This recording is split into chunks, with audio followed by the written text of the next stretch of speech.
جب قدم رکھا میرے نبی نے دنیا میں جب قدم، پتھر بھی کلمہ پڑھ کر مسلمان ہو گئے۔ جناب صدر، محترم اساتذہ کرام اور میرے عزیز ساتھیوں، السلام علیکم۔ میری آج کی تقریر کا موضوع ہے حضرت محمد صلی اللہ علیہ وآلہ وسلم کی سیرت مبارک۔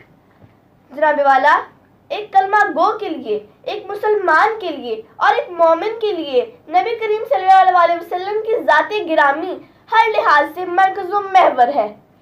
یہ زمین و زمان، یہ طرفین، یہ مشرقین اور یہ مغربین میرے آقا دو جہاں کی ذات میں گم ہیں۔ لاؤں کہاں سے لفظ جو تیری ثنا کروں، لاؤں کہاں سے لفظ جو تیری ثنا کروں، محسن کہوں بشر کا یا حبیب خدا کہوں۔ جناب والا، حضرت محمد صلی اللہ علیہ وسلم کی تشریف آوری نام الہی ہے۔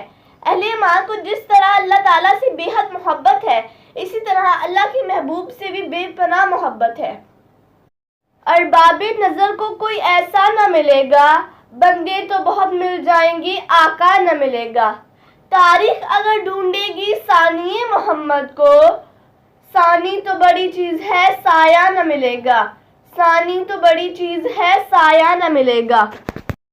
جناب صدر، آپ رحمت للعالمین انسانیت کے سب سے بڑے خیر خواہ بن کر تشریف لائے۔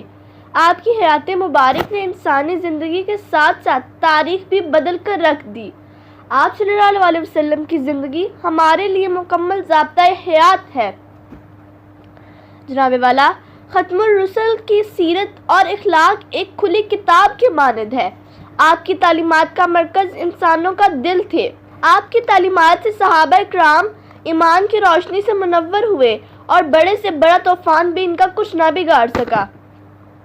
آپ عظیم سپہ سالار بھی تھے اور فاتح بھی، دنیا کو سنوارنے والے بھی تھے اور آخرت کو بنانے والے بھی۔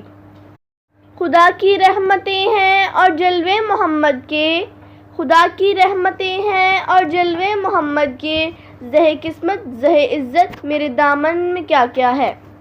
جناب والا، آپ محمد بھی، احمد بھی، غرض کے وجہ کائنات بھی اور پیغمبر اخلاق بھی۔ یہ پیغمبر اولا ہی تھے کہ آپ کے جانی دشمن بھی آپ کے جانثار بن گئے اور دیکھتے ہی دیکھتے عالم نور توحید رسالت سے جگمگانے لگا۔ یہ پیغمبر انقلاب کے اعلیٰ اخلاق ہی کہ وہ فاتح بھی ٹھہرے اور حکمران بھی۔ اس دنیا میں آپ ہی وہ عظیم الشان ہستی ہیں جس سے زیادہ اللہ تعالیٰ نے کسی اور کی تعریف نہیں کی۔ نگاہ عشق و مستی میں وہی اول وہی آخر، نگاہ عشق و مستی میں وہی اول وہی آخر، وہی قرآن وہی فرقان وہی یاسین وہی طٰہٰ۔ جناب والا، آپ ہی وہ عظیم رہنما ہے جس کے چہرے کو والدعا کہا گیا، جس کی زلفوں کو واللیل کہا گیا، جس کے سینے کو الم نشرح کہا گیا، جس کی تعریف میں ورفعنا لک ذکرک کہا گیا اور اس وجود کو رحمت للعالمین کہا گیا۔ جناب والا، کچھ وقت کا تقاضا ہے، کچھ لفظوں کی قلت ہے۔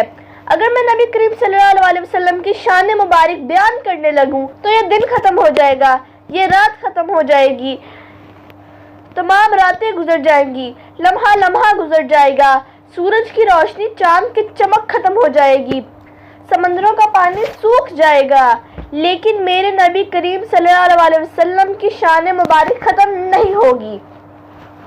جناب علی وقار، اب میں اپنے ان بکھرے ہوئے لفظوں کو سمیٹتے ہوئے اپنی تقریر کا اختتام کرتی ہوں۔